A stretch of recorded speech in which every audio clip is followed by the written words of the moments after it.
Turkey and their very respected president, and spent time. We had lunch, and we had a lot of good discussions. So those two things, and we have some executive orders today to sign that are very important for the country. And we'll start off with one that's a proclamation, and yes, sir. Want to do that, Will? Yes, sir. So today is Gold Star Mothers and Families Day. This is an annual proclamation. This is to commemorate the fallen, those who have died for all of our freedoms and for our country, and for their families who have suffered such grievous losses. But this is a proclamation commemorating Gold Star Mothers and Gold Star families. Yeah, and they're great people. Incredible people, what they've had to go through. Very few people could have gone through this kind of thing. Gold Star. Okay, thank you very much. I'll put it over here, Steve. Next, sir, we have an executive order on TikTok. From the first days of your administration, you've charged a team from your administration, led by Vice President Vance, with ensuring that we can preserve TikTok as a platform for the 170 million Americans who use it, right, while ensuring that their data is properly protected as required by law. With this executive order, you will be effectively bringing into effect the agreement that will save TikTok and ensure that it can operate safely and securely. So this is interesting because I had a very good talk with President Xi. A lot of respect for him. Hopefully he has a lot of respect for me too. And we talked about TikTok and other things, but we talked about TikTok, and he gave us the go-ahead. You know, it's run by American investors and American companies, great ones, great investors, the biggest. You don't get bigger, I don't imagine. And maybe I'll have JD. JD was very much involved and in charge of it. And maybe I'll have you say a few words about the deal. He would report back, and the points of the deal, I think, are great for our country. So JD, do you want to give it a little talk, please? Yes, sir. Yeah, so thank you, sir, for your leadership and for your help. We really couldn't have done this without the president actually ushering this deal over the finish line. There was some resistance on the Chinese side, but the fundamental thing that we wanted to accomplish is that we wanted to keep TikTok operating, but we also wanted to make sure that we protected Americans' data privacy as required by law, both because it's the right thing to do, but also because it's a legal requirement of the law that was passed last year by Congress. So we think that we were able to do that. Of course, we're going to keep on working at it, but this deal really does mean that Americans can use TikTok, but actually use it with more confidence than they had in the past, because their data is going to be secure and it's not going to be used as a propaganda weapon against our fellow citizens. We're very excited about it. We appreciate the cooperation of everybody involved, and it's a big day. And I think I can say that especially the young people, they really wanted this to happen. They did not want to have TikTok close. And I got, a little used to TikTok. I used it myself during the campaign, and it was very successful because you know how I did with the young voter. And Charlie helped me a lot too. And he said to me, you should go on TikTok. And it actually had, because we got record votes with the young voter, as you know, for the election. So I was a little bit prejudiced in that way toward TikTok. It was very good and very meaningful, but we have American investors taking it over, running it, highly sophisticated, including Larry Ellison. And Oracle, I guess, is going to play a very big role in terms of security, safety, and everything else. So we have very good controls. And literally, I would get a call from friends of mine who were fathers of young people saying, could you do me a favor? Could you get it approved, please? My son is driving me crazy. So we're getting it done, and they have a big audience, and we have great American investors. And here's your final copy. TikTok. Maybe if you want, we could take a couple of questions on TikTok, and then we're going to get onto something completely different, okay? Yeah. Mr. President, Jeff? Mr. Vice President, you mentioned that China was resistant. Can you describe where China is now? Are they fully on board with this? They're on board, yeah. I spoke with President Xi. We had a good talk. I told him what we were doing, and he said, go ahead with it. On the algorithm, it's still being leased coming from China. Are you satisfied that there's no security concerns for the Yeah, I am. I really am. It would push disruptive The content? biggest reason is that it's owned by Americans. It's, and very sophisticated Americans and people that love the country, and very smart Americans too. So they don't want anything like that to happen. Yes, please. Thank you. Is there any operational relationship with Chinese entities or staff to execute the deal? With who? with the Chinese? I don't think so, not that I know. No, we're going to be, this is going to be American operated all the way. And great respect for President Xi, and I very much appreciate that he approved the deal, because to get it done properly, we really needed the support of China and the approval of China. Yes, ma'am. Mr. President, now that Americans will have operational control, do you want to see the algorithm suggest more MAGA-related content prioritized? I always like MAGA related. If I could, I'd make it 100% MAGA related. It's actually a good question, but I would, yeah, if I could make it 100% MAGA, I would, but it's not going to work out that way, unfortunately. No, everyone's going to be treated fairly. Every group, every philosophy, every policy will be treated very fairly. Thank you. Mr. President, do you know the valuation? Do you know the American company is going to be valued in the billions? Well, they valued it very highly. They're paying a big number. Do you want to talk, Scott? Do you want to say something about value? Well, I'll let the Vice Okay, President, and then JD? I can follow And up. you'll say something. Sure. Well, first of all, I would say all credit goes to the Secretary of the Treasury. Couldn't have got it done without Scott. Also couldn't have got it done without Sean Cooksey on my team, so thanks to them. The company will be valued around $14 billion. We actually think this is a good deal for investors, but ultimately the investors are going to make the determination about what they want to invest in and what they think is a proper value. The most important thing is that it does protect Americans' data security. It ensures TikTok is still accessible. And on this question of the algorithm, which we've heard this a lot, what this deal ensures is that the American entity and the American investors will actually control the algorithm. We don't want this used as a propaganda tool by any foreign government. We want to make sure that our people and our investors actually make these decisions based on what's good for their business as opposed to what's good for another government's propaganda arm. So that's what we've done with this deal. I think it's very good for the American people. And as the President said, young people love this. We actually want everybody to access this, whether they're MAGA or not. We just want it to be fair. We want it to be fair to everybody, and we think that's what's going to happen with this new arrangement. Will the U.S. government? And just to follow up on the Vice President, there were two pieces to the transaction. The Vice President's office has worked since the spring for the commercial transaction between the investor groups, and then Treasury and a group including the Vice President's office were in Madrid 2 weeks ago to negotiate with the Chinese, and it was a result of President Trump's close relationship with Party Chair Xi that we were able to get this across the line. We created a framework for Party Chair Xi to agree, and then on the leaders' call, the Xi and President Trump discussed the final arrangement. So it was 1-2. And that was the final piece. Will the U.S. government get any kind of annual payment as a result of this deal? Taxes. It's going to make money, and we're going to get a lot of money in taxes. And you know, China wanted to see this go. This is a great legacy for China too.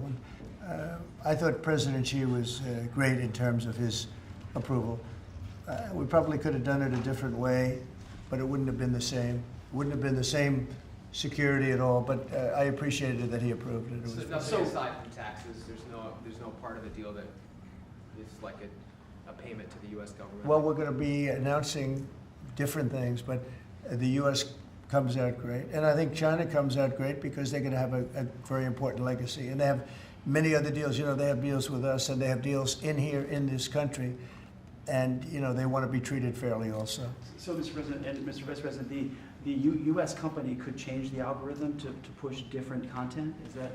The U.S. company will have control over how the algorithm pushes content to users, and that was a very important part of it. We thought it was necessary for the national security element of the law. We also just think it's important to protect American users. Again, we want users to use this platform the way they want to. We want the business to make decisions about content based on the interests of the business and based on the interests of the users, and that's what we think will happen with this new arrangement.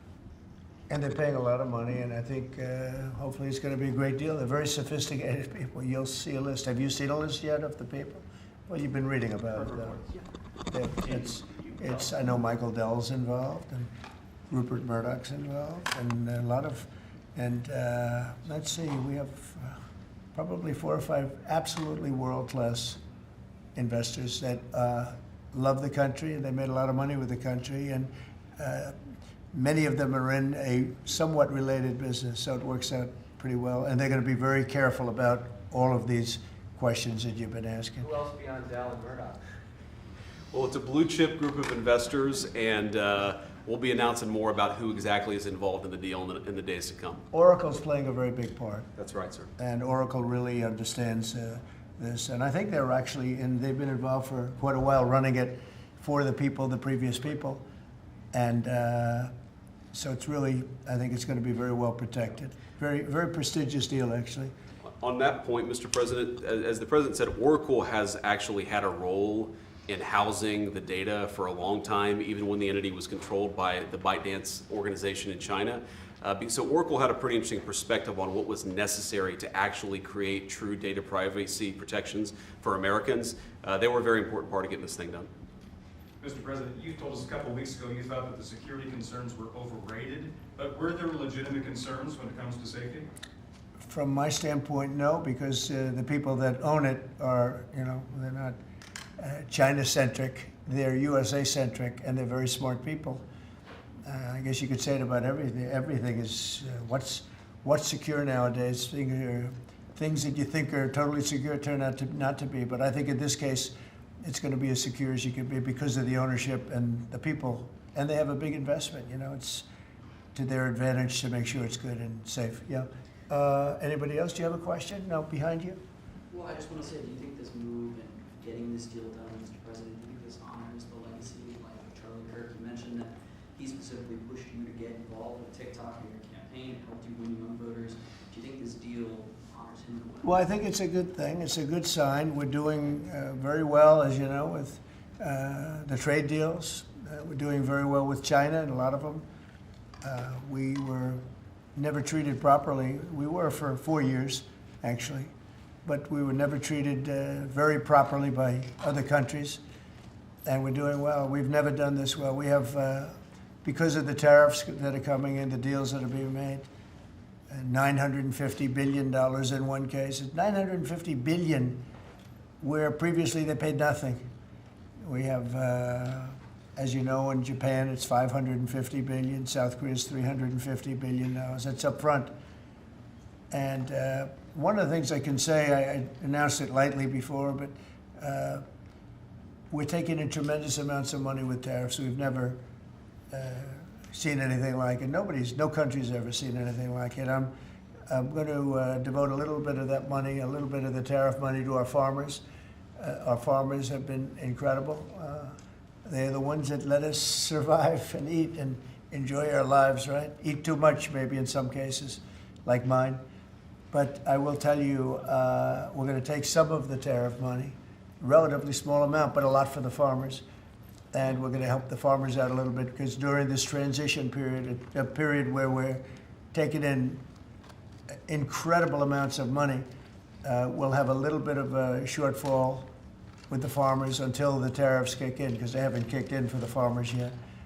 And I decided before, and I spoke to all of the people here, that I want to make a contribution out of the tariff money, a small percentage of it, but it's a lot for the farmers. It'll make the farmers feel very good, just help them through the transition.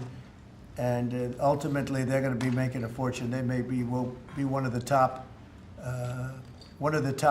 in the whole world in terms of percentage gotten from the tariffs we're taking in. But we have so much coming in, it's a very small thing. But I want to, in fact, just get the word out to the farmer, because they'll be struggling until the transition's complete. Then after that, they're going to do, I think, better than they've ever done before. Last time I said, get yourself a larger tractor and more land. And that was when they were doing very poorly, and they ended up doing that, and they did very well. That was with the deal we made with China. Unfortunately, Biden forgot about the deal, and he never enforced. I enforced it till the end, and China was very honorable.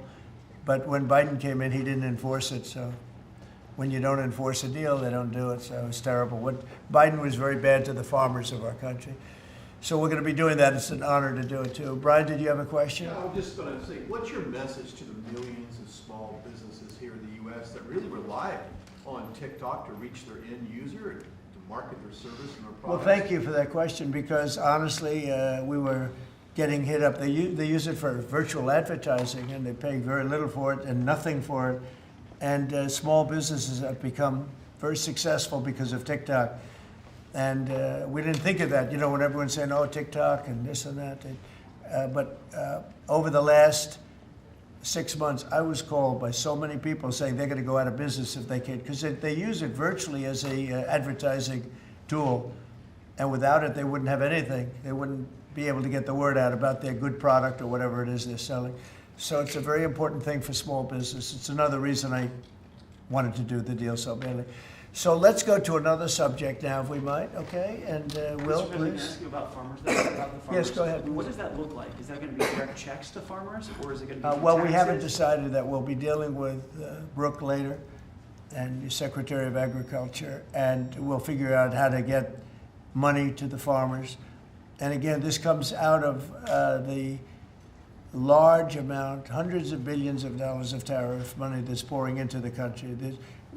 The tariffs, remember when I said a long time ago, I said it's the greatest word, it's my favorite word in the world. Then I had to say, I was forced to say other things, and of course, rightfully so. Love, family, religion. So I think I put tariff number 5. I was forced because the fake news did a big number on me. It's one of those little, but let's say it's my 5th favorite word, the word tariff. But it's making our country very rich. And when our country is rich, I'm able to help the farmers, and I'm able to help even other countries that are in trouble, you know. But we're able to help people that are in trouble. Medicaid, Medicare, Social Security. It's all a benefit of this tremendous amount. And I heard numbers coming in today, Scott, where the numbers were very high, right? The economic numbers were off the charts, sir. Unfortunately, right? Because this is the only country in the world where you announce great numbers and the stock market goes down. Because when you announce great numbers, they immediately want to take that success away by raising the interest rates. Why can't you announce great numbers and let them lower the interest rate so you can make numbers? This is the only country in the world. I don't know if you heard. Could you just tell them what the number was? And how It was 3.88% growth, the biggest in years. And the important thing is the president says this is going to be non-inflationary growth just like it was in its first term. So strong growth, low inflation, real wage gains. And to the question on small business optimism under President Trump last week hit a multi-year high. So small businesses, Main Street is back under President Trump. But isn't it crazy? So I saw the market was down a little bit today. I mean, in all fairness, I don't feel guilty because we've set every record you can imagine. But it was down, and I say, oh, the numbers must be good. Meaning the growth numbers are phenomenal. And again, this is during, but a little bit of the heavy, the really success and the money pouring into our country through the tariffs. And I just say, why can't we have great numbers and lower the interest rates so we have even greater numbers? So people were saying, oh, the numbers are so good, they're going to have to raise interest rates. That doesn't have to happen. And there's no inflation. We have really, the only thing we have is great success. We're having unbelievable success. So the numbers are much higher than anticipated, except for by me and Scott and some of the other people. And they'll get a lot higher than that, too. But I don't want to, every time we have good numbers, say, let's take all the juice out by raising interest rates. It's so backwards. It's so backwards. Well, Mr. President, they don't appreciate the importance of the third leg of your stool because trade, taxes, and deregulation allows for significant upside growth without inflation. So eventually the people at the Fed will be able to focus on this like Alan Greenspan did in the 90s. You can have strong growth and low inflation, and I think we can get the stock market up, Wall Street, Main Street, both doing well. And we want low interest rates. There's no reason that every time we announce these record numbers, these numbers are way above projections by, all the great geniuses out there. And I knew this was going to happen. So they had 71 different people and only 2 got it right. Me and another gentleman from, I think, my wonderful Wharton School of Finance, actually. So anyway, but I really want you to look at that. Every time we have good numbers, they say this is a good time because they're guarding against inflation that may happen in 2 years from now.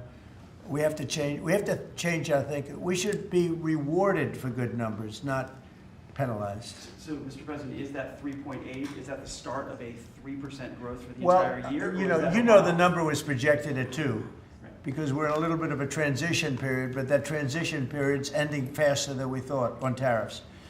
The money coming in is much greater than people thought, and there's no inflation, essentially. There's no inflation. We just went through the worst inflation in the history of our country under Sleepy Joe Biden. He was sleeping, and the inflation was really bad, worst ever. They say 48 years, I'll take that too, but I think it was probably the worst inflation we ever had because of spending and energy going through the roof and everything else. By the way, energy's way down.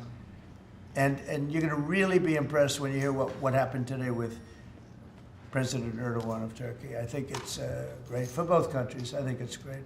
We have great relationships with a lot of countries. And you may be even more happy when you find out, because we spoke with Bibi Netanyahu today, and we spoke to all the leaders in the Middle East, who are great people, and we're getting pretty close to having a deal on Gaza, and maybe even peace, which would be the first time in about, 2,000 years, I think? In the region, I'd say the first in, Steve, what would you say, first in 2,000 years, or maybe 1,000?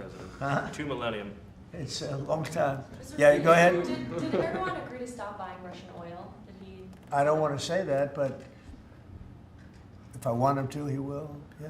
But he didn't make that assurance. Well, I didn't say, okay, you stop, but I believe, I believe he will stop it, yeah. Did you make a deal? You know why? Because he can buy from a lot of other people.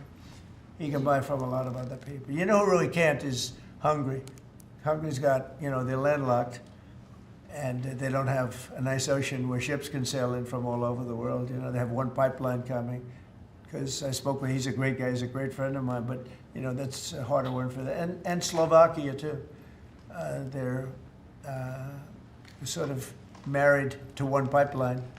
So I just don't want to have people go blaming them when we spoke to them at length today, and it seems like that for them it's a little. But that's not. Turkey has a lot of options. He's a great president, a very smart man, and he's going to take. He's going to do what's right. But we had a very good conversation having to do with the purchase of military equipment, etc. Any other questions? Did you make a deal on F-35s, Mr. President? I will be able to easily if I want. So we may do that, yeah. But not yet. Well, it depends. He's going to do something for us, yeah. Is Please. the U.S. going to lift sanctions on Turkey? Can I ask you, we're a few days away. By the way, here we go with this guy. Go ahead, let's go. Let's hear the question. We're a few days away from the end of the fiscal year and a potential shutdown. Right. Is there going to be a government shutdown? Could be, yeah, because the Democrats are crazed. They don't know what they're doing. They want to have the border opened up so that criminals can pour in. We're doing unbelievable borders closed, and people are coming into our country legally. They continue to want to have men and women sports. They continue to want to have transgender for everyone. They want to raise everybody's taxes at a number that's not sustainable. This is the only time in the world I've ever seen a party that wants to raise taxes. I grew up in a family where I'd watch politics, and I always liked it from the time I was very young, but I'd always see politicians say, we will lower your taxes. These guys, they campaign on raising your taxes, but they want to raise taxes very substantially. The one thing they're concerned about, look, Republicans have total control of Washington. You guys have control of the House, the Senate, there's you. Well, when you say control, so we need 60 votes for this, and we have 53 Republicans, so we need 7 Democrats. And those 7 Democrats and others are asking for an extension of a tax credit on people who get the Affordable Care Act and some other government-backed health care. So are you willing to negotiate on that Well, what they're issue? really asking for is they want to pay for illegal aliens that have come into our country by the millions and get onto the rolls, and they want to pay. And our people don't want to do that. Our people are taxed enough. We just approved the largest tax decrease ever in the history of our country, including the extension of the previous Trump tax cuts. The tax cuts that we just approved, they want to use those tax cuts to give the money to illegal aliens, people that came into our country illegally and that are leaving the country. So There's been a self-deportation because of what we've been doing that's been incredible. Okay, yeah, please. Secretary Hexer is inviting military leaders from all around the country on Tuesday. Will you also be there? From all around the country to what?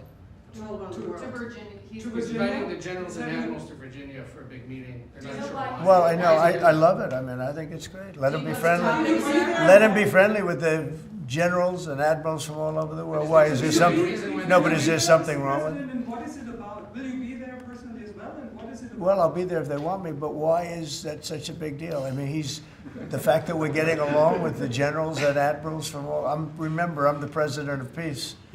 It's good to get along. It's good, you act like this is a bad thing. Isn't it nice that people are coming from all over the world to be with us? It's not particularly unusual that generals who report to the Secretary of War and then to the President of the United States are coming to speak with the Secretary of War. It's actually not unusual at all, and I think it's odd that you guys have made it into such a big story. Is it a big story? I mean, is it, I don't think it is, sir. I would think it's, no, but isn't it a good story? I mean, you know, we're respected from all over the world as a military force. You know, I rebuilt the military during my first term, even though we gave a chunk of it away to Afghanistan. But we're talking Afghanistan too, by the way, about Bagram and about that. But that's a very small amount compared to what we rebuilt it by. But I rebuilt the military, and we're very respected. We have the strongest military anywhere in the world without question. We have the greatest equipment in the world. We're selling the equipment to other countries. And a lot of generals want to be here and they want to look at they're also going to be touring equipment sites. They're going to be talking about the newest weapons, et cetera, et cetera. But I think it's great when generals and top people want to come to the United States to be with our now called Secretary of War. Does everybody like the name? I do. You said something Yeah, really please. interesting this week about Ukraine, that you thought Ukraine could get back all the territory that Russia had taken. Yeah, they have a shot at it because Russia. What prompted you to change your thoughts on Well, that? because I've been watching the way what Russia's been doing. I'm very dissatisfied with what Russia's doing and what President Putin is doing. I haven't liked it at all. He's killing people for no reason whatsoever.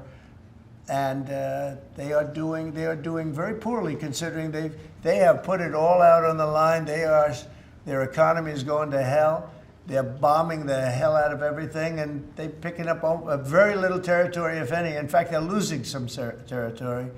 So I think it's been very bad for the reputation of Russia. This war should have been over. If this were our war, we would have had it over in 1 week. And they're getting into fourth year, Jeff.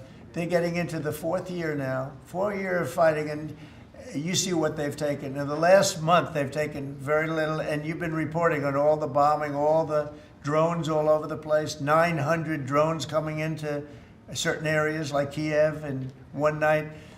And with all of that work, they've taken over very little. So now I'm very disappointed in President Putin. I thought I solved 7 wars. In fact, we have a great leader coming. We have the Prime Minister of Pakistan coming and the Field Marshal, Pakistan. Field Marshal is a very great guy, and so is the Prime Minister, both. And they're coming, and they may be in this room right now. I don't know, because we're late. And I said maybe they'd like to join they actually may be somewhere in the beautiful Oval Office. Yeah, please, behind you. On Gaza, did you promise leaders this week that you would not allow Israel to annex the West Bank? And is that something that you I will not allow Israel to annex the West Bank. No, I will not allow it.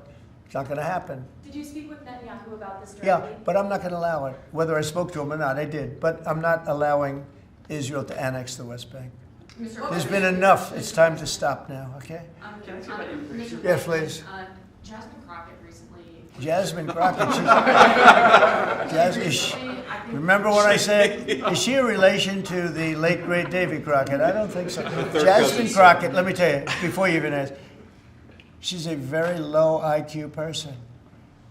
I mean, if we ever had to pass an aptitude test, that's the one should take one because she shouldn't even be in the class. So I have no idea what you're going to, but I don't think we should waste our time. This is a low IQ person who I can't even believe is a congressperson. Between her and Ilman Omar and the group. You know, I met the head of Somalia. Did you know that? And I suggested that maybe he'd like to take her back, and he didn't want her. He said, "I don't want her." Okay, what else? Go ahead. Let's hear what Crockett said. Go ahead. She compared ICE raids to slave patrol. I want to ask you. To slave? To slave patrol. I want to ask you if you think that there should be be consequences for members of Congress who make these types of comparisons or use Yeah, this as a well, I think she's gone over the line, and I think a lot of the people, look, the Democrats have become radical left lunatics. They have policies that nobody's going to buy. And, you know, I see what's going on in New York. We're going to have perhaps a communist mayor because it's split up. You know, if the people would get together and have one candidate, they'd have, I think, a pretty good chance. But it looks like maybe they're not going to do that. But we're going to end up with a communist mayor. It's not even believable, my beautiful New York. When I left New York to become president, it was a great place. But it was the beginning of bad things because we had de Blasio had just started as mayor, and I said, this guy's this guy's a real nut job. Went to Harvard to teach management, can you believe it? He went to Harvard to teach city management along with the mayor of Chicago, who went to Harvard to teach, the two of them are teaching how to manage a city manage it into hell is what they do. But that was the beginning, and now we're going to go a step further. Now we're going with the communists. Can I be honest? I think it's the greatest thing to ever happen to the Republican Party. I really do. I think if a communist takes over New York City, I think that's a gift to the Republican Party. It's sad for New York, but it's a gift. And New York will recover because, you know, sometimes you need a shock like that to straighten you out. But it's politically, it's probably a very good thing. Mr. President, can I ask you about immigration, crime, and the World Cup, actually? So That's a lot of you have questions. you have a number of cities that are pushing back against your immigration deportation move as well as your crime initiatives. Some of those cities, I don't think they're very much but pushing some of those back at all. cities have World Cup games. Yeah. Seattle, San Francisco. They're going to be very secure. But could those games move if they don't cooperate with your crime push? Well, that's an and with the interesting, I immigration guess, push? but we're going to make sure they're safe. They're run by radical left lunatics and that don't know what they're doing. Look at Washington, D.C. I just got numbers. There's like no crime in Washington, D.C. You, Jeff, will not be mugged walking down the street. You can walk down the street with your family. You can walk down your street with your wife, your daughter, your son, and you're not going to be. We took out 1,700 career criminals that we're not allowing back. And we have this city in great shape. You know, there was a time when not long ago, when every single week you'd have at least one murder. And look what's happening with Washington. It's safe. I went to dinner in Washington just to prove a point. I gave a press conference in the middle of a street. I wouldn't say Secret Service was thrilled, but I did it, and here I am. Look, Washington, D.C. is such a great example of what can be done. We did it in 12 days. We made it very safe in 12 days, and now it's much safer than that. One other thing, I drove around Washington over the weekend, and I said, look at the difference. The grass looked great. Everything looked great. You know, we had a lot of our National Guard, and we didn't ask them to do it. They did it themselves. They're proud. They're great. And they were picking up paper. They were cleaning. The place looked really beautiful. So we have a great Washington, D.C. We, as you probably know, we're going into Memphis, and we're going into some other cities, and very soon we're going to go into Chicago. It will be safe for the World Cup. If I think it isn't safe, we'll move it into a different city. Absolutely, we'll take the world. If I think it's not, it's actually a very fair question. If I think it's not safe, we're going to move it out of that city. If, like the governor of Illinois, who is, you know, look, between last week and the week before, 11 murders, and 38 people were shot. Then he gets up and he says, this is a very safe, and then he says crime is better. The reason crime is better is because Cash put, about 5 months ago, a whole team of FBI people there to get ready for when we go in, and they've lowered it a little bit, you know, like 20-25%, which isn't good enough, but it's a good start. But that was only put there because they're preparing for us to go in. And they've done, by the way, they've done a good job. So then Pritzker gets up, we've lowered crime 25, it's because the FBI was there. So, no, if any city we think is going to be even a little bit dangerous for the World Cup, or for the Olympics, you know, where they have Olympic overthrow, right?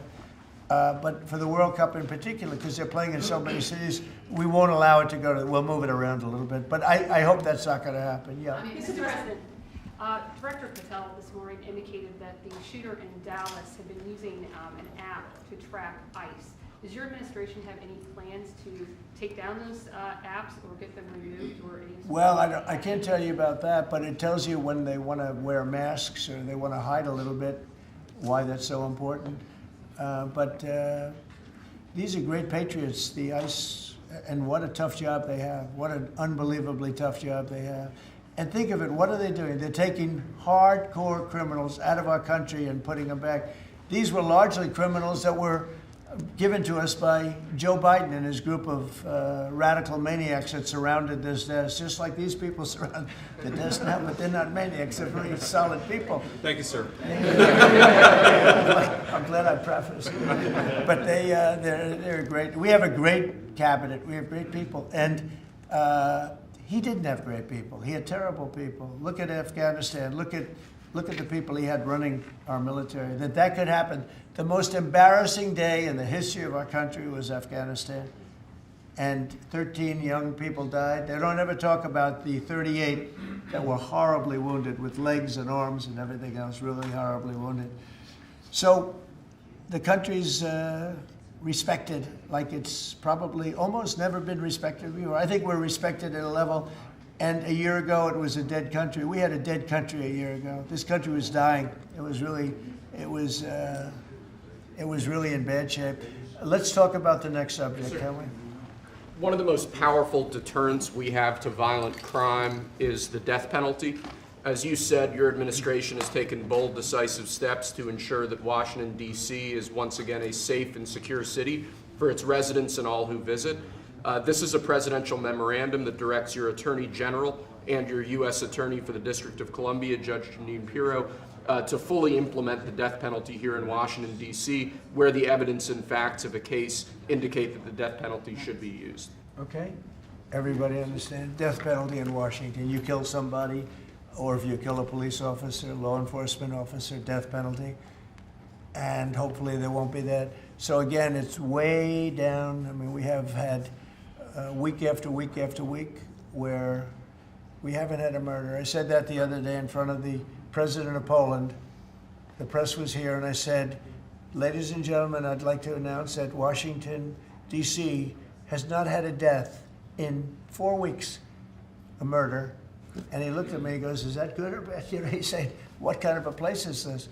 But it's true for years. I mean, every week, essentially, somebody got killed or more than one. And this is a very safe city right now. We don't play games. And, you know, it's interesting. We took these careers out, career criminals. They call them careers. They left the word criminal out. But we took the careers out of here. And they're now brought back to their homes, or they're in jail, or they're in a jail in another country. And hopefully they're not coming back. And we have to maintain it. You can't just leave, and we have to maintain it. We've gotten along fairly well with the mayor. You know, she's getting a party that hates that the city's becoming safe. I mean, they're actually criticizing her because the city's becoming safe. But this is becoming this is right now a very, very safe city. This went from the most unsafe city in the country to the safest city in the country. There's no city any safer. That's a pretty big achievement. And we really did it in 12 days. But if you add an extra week to it, that'd be nice. And I mean, you can go out to dinner. Restaurants are booming. You know, the restaurants were dead. They were dead. Even if you got to the restaurant, then somebody would come in and hold you up. You know, they'd hold up the whole restaurant. They go to Uber. Young ladies in the White House, they'd call Uber for protection. They'd run to the car because they were petrified to be from the entrance of their building to the car. Now they feel safe. They're in the car, and then the car gets hijacked while they're in the back of the car. This was what we were living in. We were living in hell. The people that work in the White House, every time they see me, young women in particular, say, thank you, sir. And I don't even ask them about what. I know exactly. I made their lives. Now they're living in a beautiful, glamorous place called Washington, D.C. with no crime, and that's the way it should be, okay? This is the death penalty for somebody that kills people in Washington, D.C. I think it's capital. It's a very interesting capital punishment, capital city, right? It's capital. But this is our capital city. We can't allow that to happen. People come in from Iowa to look at the Lincoln Memorial, and they end up getting killed. It doesn't happen anymore. It's not going to happen. And if it does happen, it's the death penalty for the person that did it. And this goes into effect, Yes, sir. right? Pam, is that right? Yes, Could you sir. speak a little bit about that? Yes, sir. Not only are we seeking it in Washington, D.C., but all over the country again. And as you saw very recently, we are now moving the inmates who were on death row, who Joe Biden or the auto pen commuted their sentences off of death row. We're moving them to supermax facilities where they will be treated like they're on death row for the rest of their lives, President Trump. Okay, that's a big statement. Thank you very much. Okay. I see some of you shaking your heads very positively. Thank you, Brian. Thank you, fellas. You said on the campaign trail that It you were said it. for Yeah. the death penalty if anybody, an illegal, killed a U.S. citizen That's or a right. police officer. So this just reinforces your campaign promise. Right. And most people really like it. And Washington, again, it's going to serve as a beacon because you have to do it.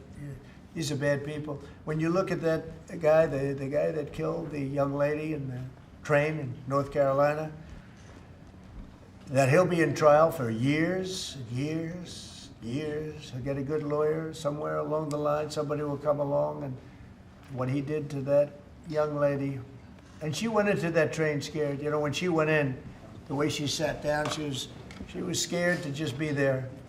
She just wanted to not pay any attention to anybody, just not be noticed. And she had her throat slit.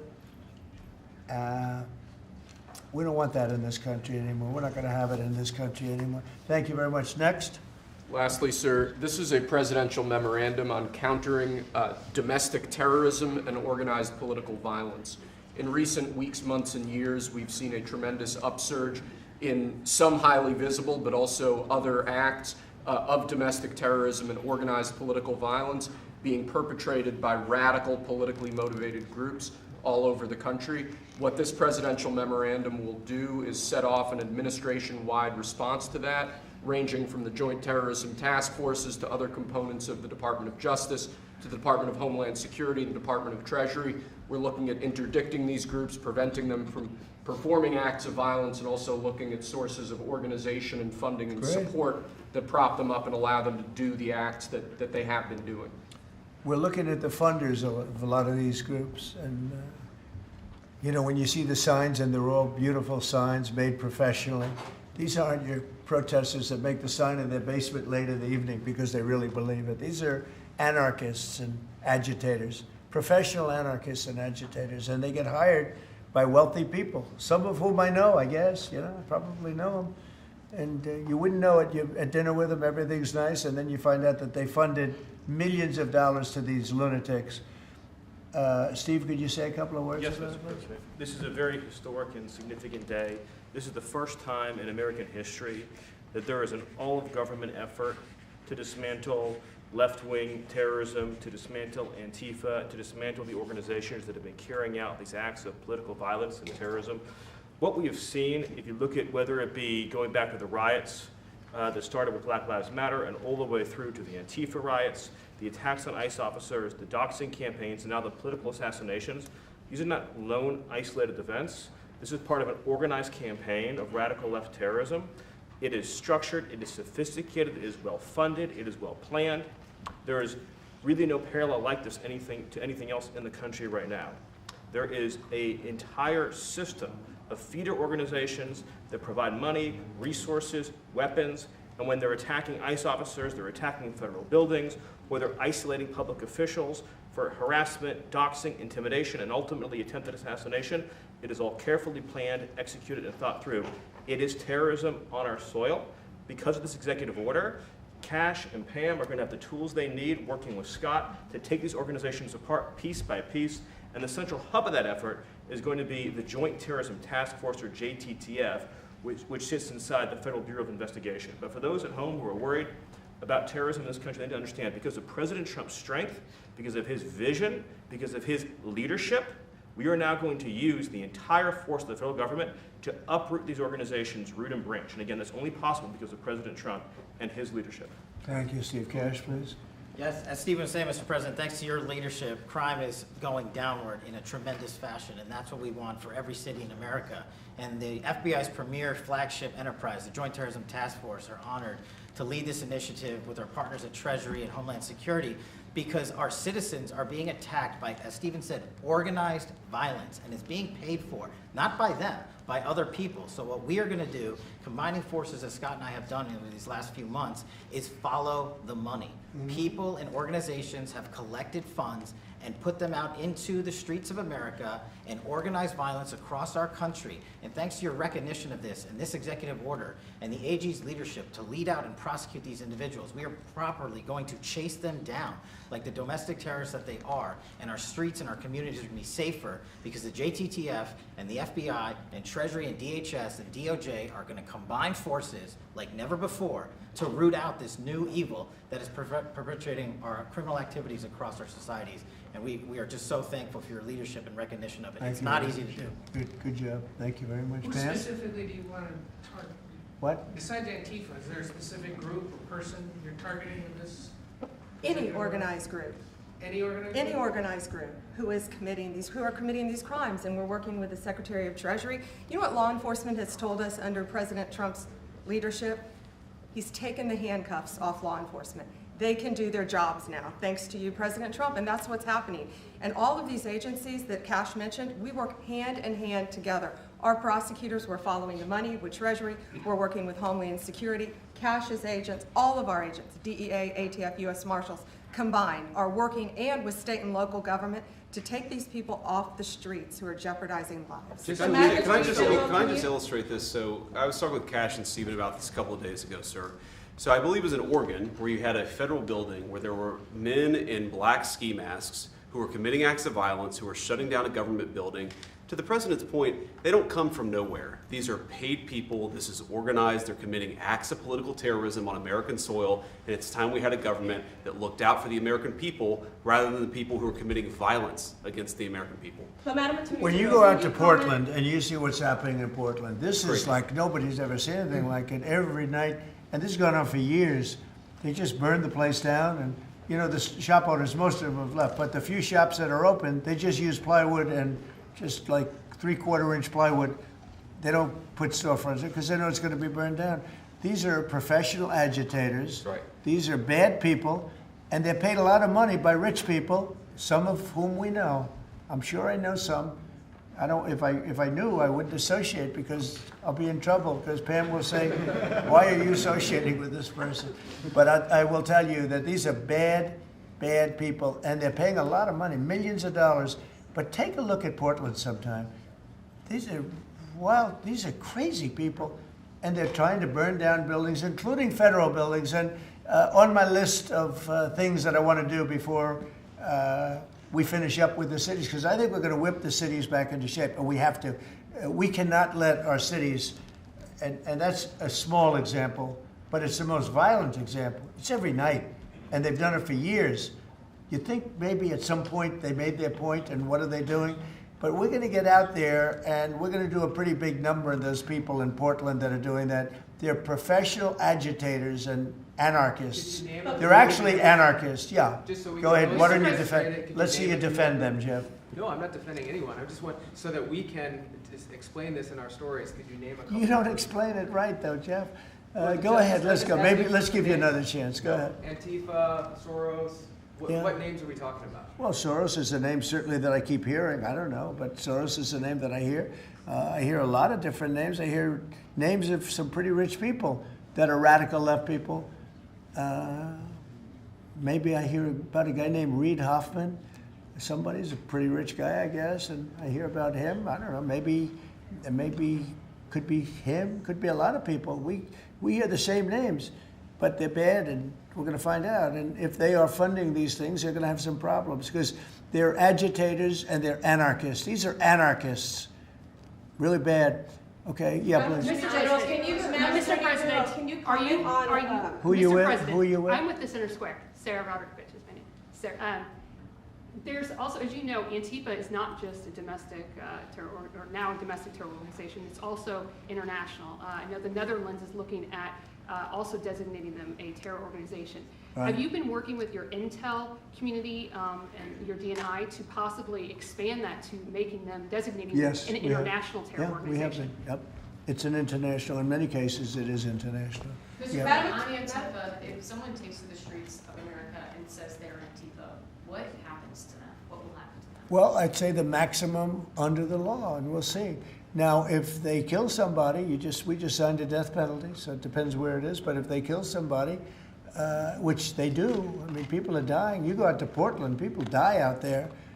Many people have died over the years in Portland. Portland is, I don't know how anybody lives there. It's amazing. But it's anarchy out there, and that's what they want. They want anarchy. Like when they attacked Seattle and took over a big percentage of the city, I was going to go out and we were going to do a big number. They heard that and everybody broke up all of a sudden. But you know, you have governors that have to run that, and a lot of them don't do that. I don't like to go in. I'd rather have Pritzker's support when we go into Chicago. But if we don't have it, that's okay too, because we're paramount, and we will do what we have to do. We're going to make Chicago safe. We're going to make we're going to make as many as we can, and usually that involves a surge. But what we did with, in the case of Chicago, by having the FBI go out there 5 or 6 months ago, we brought it down a little bit. You know, a little bit is 25%, so it's not so little, but it is when you're talking about the kind of crime and killings and murders that you hear in Chicago. But we're going to get it. Chicago's a great city. As the Union Pacific said, the head of the Union Pacific, who's a great guy, started off as a low-rung guy. He said he started in a caboose, and now he's the chairman of the Union Pacific. But he's a great guy. But he said, "Sir, don't lose Chicago." The way he said it, I said, boy, it really hit me. You know, here's a man that knows all the cities. The Union Pacific, I guess, is our largest railroad, and he knows all the cities. He's been doing it for 45 years, and he said, "Sir, don't lose Chicago." And the way he said that meant a lot to me, and we're going to go into Chicago very soon. We're going to take care of Memphis. We're going to take care of Memphis. You can't walk a block without getting shot. And we're going to take care of that one, and just like we did Washington, D.C., and we're gonna do Chicago very soon. Yeah. Mr. President, we heard there could be an indictment on James Comey. Do you know if there is an indictment, or Madam Attorney General? I don't know. I know it's going on because I read the papers just like you do, right? So I don't know. Do you have anything to say about that? We can't comment on that. Yeah. Madam Attorney General, can you comment on a New York if you don't Times, get Madam indicted? Attorney General, can you comment on a New York Times report saying that Justice Department officials have asked the attorneys to target a George Soros-funded group? And is this executive order that you just signed a part of that effort? I'm not going to comment on whether there is or is not a pending investigation, but everything's on the table right now. I don't think anybody has to ask, because if you look at Soros, he's at the top of every. In fact, sometimes they say, could he be involved in this many things? But he's in every story that I read. Stories that I read keep talking about Soros, and so you know, I guess he'd be a likely candidate. Thank you very much, everybody. Thank you, Brad. Thank you very much. Thank you, Brad.